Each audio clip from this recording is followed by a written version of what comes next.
tous et bienvenue sur les harmoniques de l'amour. Je suis ravie de vous retrouver pour la présentation d'un tarot cette fois, qui est le Tarot of Spells and Potions de Dark Sinevir, donc qui est un jeu auto-édité.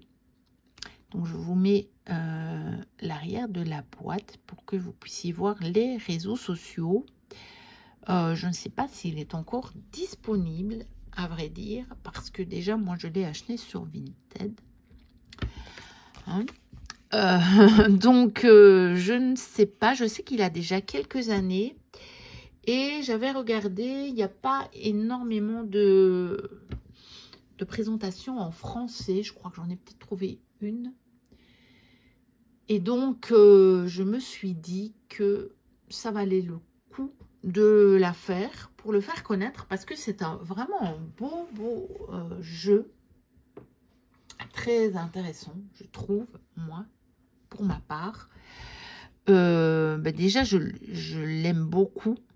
J'aime beaucoup son ambiance witchy. Et puis, je le trouve vraiment intéressant. Donc voilà, on va découvrir ça ensemble. Donc, c'est une tote box. Oups, voilà. On a un petit livret. Voilà.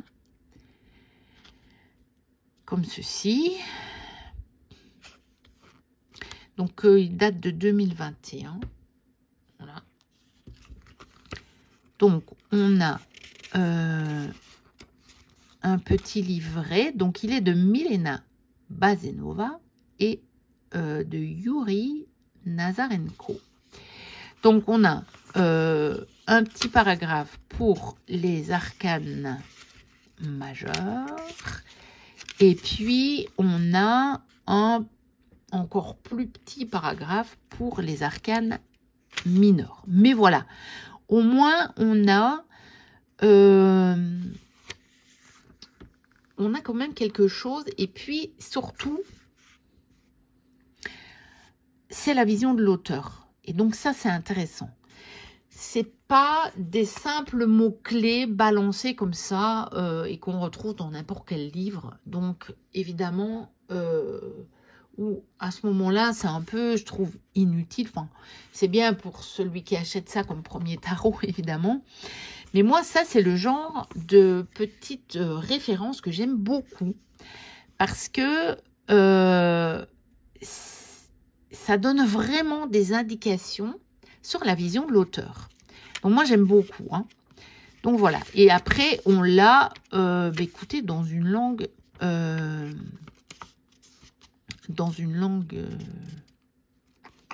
je dirais bien slave. Mais à vrai dire, je crois que j'avais regardé de quel pays il venait, mais je l'ai oublié. J'avais regardé, je pense que je l'avais reçu, mais là je ne vois rien. Voilà, vous voyez peut-être moyen d'aller voir sur leur site. Là, il n'y a rien. Et ici, on a en fait 2 cartes supplémentaires dans ce tarot. Et donc, on a le petit paragraphe pour les 2 cartes supplémentaires.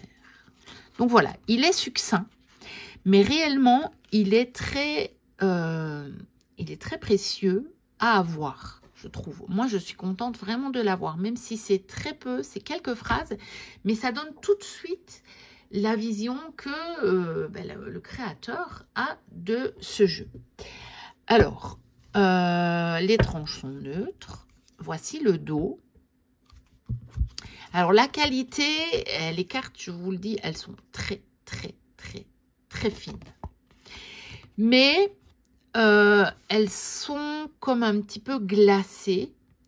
Et donc, on verra bien s'il tiendra dans le temps. Je l'ai depuis quelques temps. Je l'ai utilisé quelques fois. J'ai un peu peur parfois quand je le mélange parce que je trouve que les cartes ont tendance à se plier un petit peu. Mais je n'en ai abîmé aucune. Maintenant, j'ai pas encore fait 150 tirages avec non plus. Donc, je peux pas trop dire. Mais j'en ai fait plusieurs. Donc, voilà. Je peux pas trop vous dire s'il va tenir dans le temps ou pas. Mais en tout cas, jusqu'à présent, je n'ai abîmé aucune carte. Alors, je l'ai pas remis dans l'ordre. Donc, parfois, c'est bien aussi, je trouve, de découvrir un jeu dans le désordre parce que ça donne une autre vision, je trouve, que quand on suit les cartes les unes après les autres. Donc, voici le 3 de Pentacle, le 5 d'épée. Je vais essayer qu'il n'y ait pas de reflet parce que j'ai une lampe. Le magicien. Alors, oui, on a beaucoup. Il est très, très féminin, ce tarot. Donc, il est witchy, ça vous l'avez compris. Donc, il y a beaucoup de scènes avec des accessoires qui font penser fatalement à la pratique un petit peu de la magie. 5 de Pentacle. As d'épée.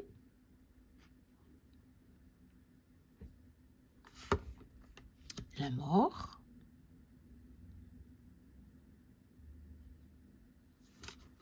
Il est très chargé, hein, les illustrations, vous voyez. L'empereur.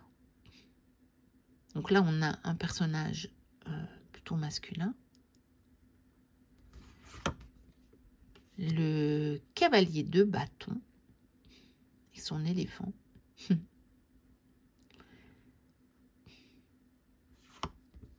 Le 7 de coupe. Donc classique. Le cavalier d'épée. Le page d'épée. Le 8 de coupe. Donc ça, c'est une représentation assez originale du 8 de coupe. Pas du tout avec les références habituelles du Rider-Waite-Smith. Le 5 de coupe. Par contre, là, on retrouve plus l'ambiance du Rider-Waite-Smith. Le soleil.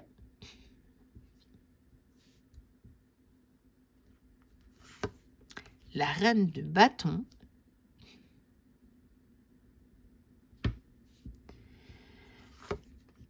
La lune. Elle est très jolie, cette lune. Puis vous allez voir la carte qui m'a fait totalement craquer. Je vous la montrerai. Je vous le dirai quand on y arrivera. Le 6 d'épée. Donc là, on n'a pas trop non plus. On n'a pas Après, elle est quand même... Elle a l'air d'avoir pris de la hauteur quand même un petit peu. Le page de Pentacle. Alors, ça, c'est une des cartes supplémentaires. Le chaos. L'as de bâton. Elle est prête à démarrer. On a la fusée, là. Le cavalier de coupe. Avec son renard, apparemment. Le 10 de bâton.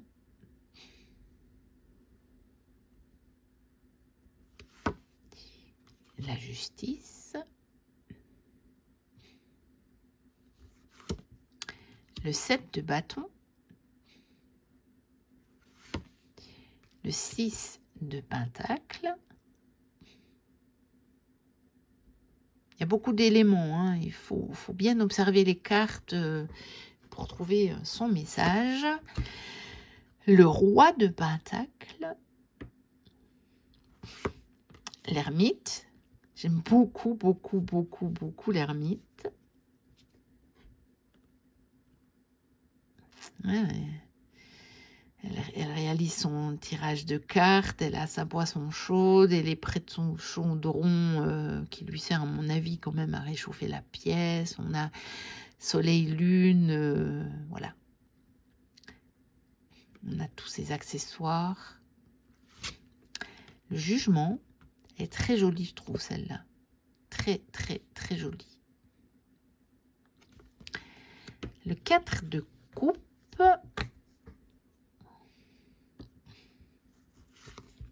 Le page de coupe. Le 2 de coupe. Le monde. Elle est très, très jolie aussi, celle-là, je trouve.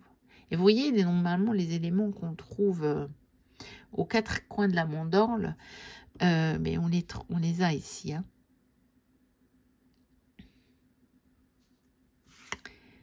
Le 7 d'épée, le 4 de bâton,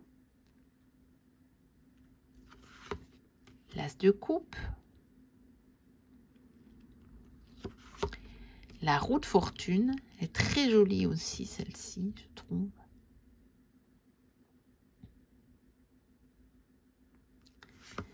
Le 6 de coupe, on retrouve bien l'énergie, je trouve, du 6 de coupe du Rider-Waite-Smith. Le fou, il est sympa. Stratégie, ça c'est la deuxième carte bonus, hein, supplémentaire. L'étoile, très très belle aussi. Le 2 de bâton. Le 3 de bâton. Le 3 de coupe.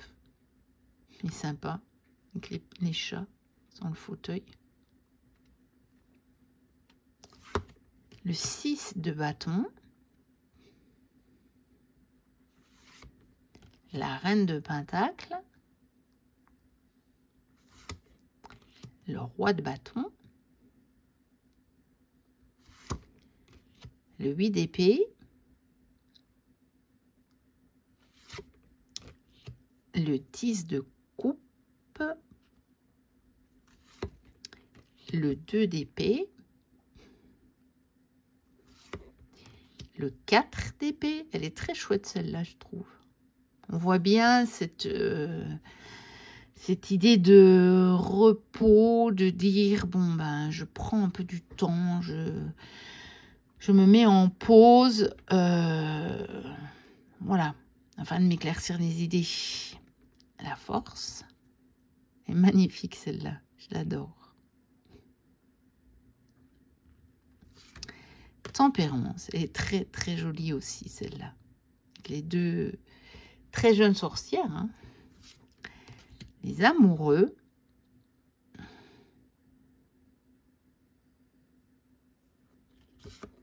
Le chariot, elle me fait rire. Elle est très très chouette, je trouve. Parce que généralement, je ne trouvais pas la plus réussie, la carte du chariot, dans les tarots. Enfin, dans la majorité de mes tarots, on va dire. Mais celle-ci, j'aime beaucoup l'ambiance. Il y a vraiment cette ambiance de joie, de dynamisme. C'est très chouette, je trouve. Le 9 de bâton. Je reste zen, je reste zen. Le 7 de pentacle. Le cavalier de pentacle. Le diable. Il fait pas trop peur, lui. Mais on ne sait pas très bien quel genre de potions elles sont en train de concocter. Le 10 de pentacle. Il n'a pas l'air trop content, lui, pour un 10 de pentacle.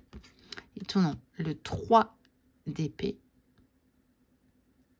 Elle n'est pas trop violente. Le roi de coupe. La tour. Bon.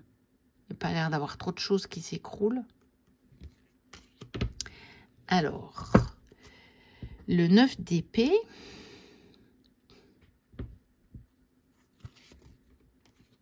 Le 4 de pentacle.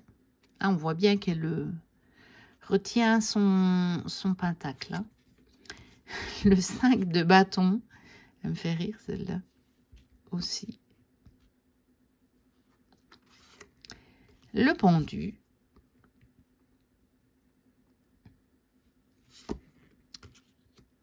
L'impératrice. Celle-là aussi, elle me fait sourire.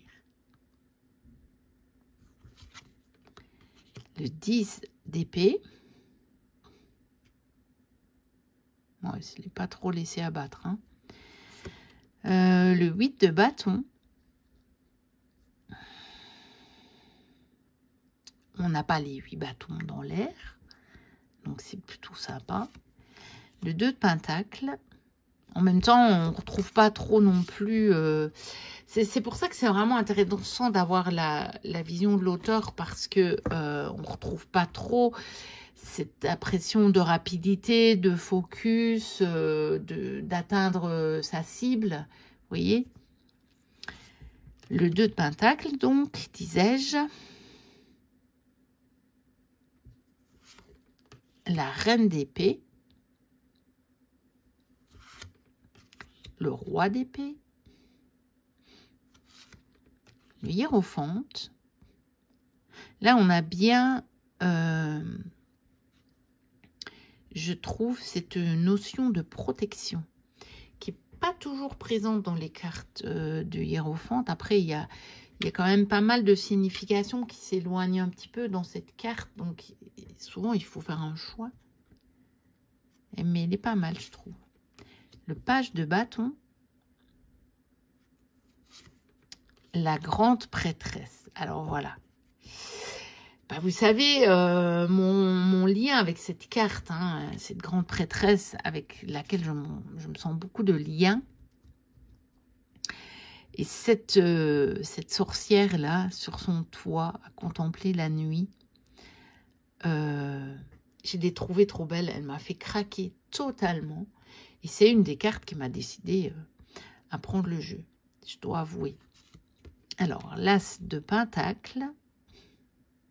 Elle est dans la main. C'est intéressant. Le 8 de pentacle.